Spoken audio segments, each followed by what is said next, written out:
ඉතින් සුබ දවසක් දන්නවද මොකද්ද මේ ගහ කියලා? ඉතින් මේ තියෙන ජැම්සන් නැත්තම් මහා කරඹ කියලා හඳුන්වන ශාකය. මේ ජැම්සන් ගහේ ගෙඩි හදනකොට මුළු ගහම පිරෙන ගෙඩි හදනවා ලස්සන නිකන් බල්බ් බෙල් දාලා වගේ ගහ මුළු ගහම ලස්සනයි. ඉතින් ගොඩක් කට්ටිය මේක දන්නේ පළතුරක් විදියට.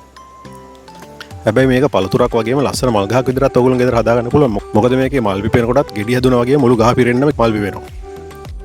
ඒ වගේම තමයි මේකේ ගෙඩි හදන කොටත් මුළු ගහම පිරෙන ගෙඩි හදෙනවා. පළතුරකට අමතරව මේ ගහ දේශීය වෛද්‍ය විද්‍යාවේදී ඔය මලබද්ධය පාචනය වගේ දේවල්ට බෙහෙතරත් යොදා ගන්නවා. ඒ වගේම පළතුරක් වගේම මේ ගහේ කොළ කං කැක්කුම මුඛේ සහ උගුරේ වේදනාවන් වලට බෙහෙතක් විදිහටත් ගන්නවා. ඉතින් මේ ගහේ ගෙඩි වලින් ජෑම් වගේම රසවත් බීමක් හදාගන්නත් ඕගොල්ලන්ට පුළුවන්. ඉතින් ඕගොල්ලන්ගේ ගෙවත්තත් ලස්සන කරගන්න පළතුරු ගහක් වගේ මල් ගහක් විදිහට හදාගන්න පුළුවන් ගහක් තමයි මේක.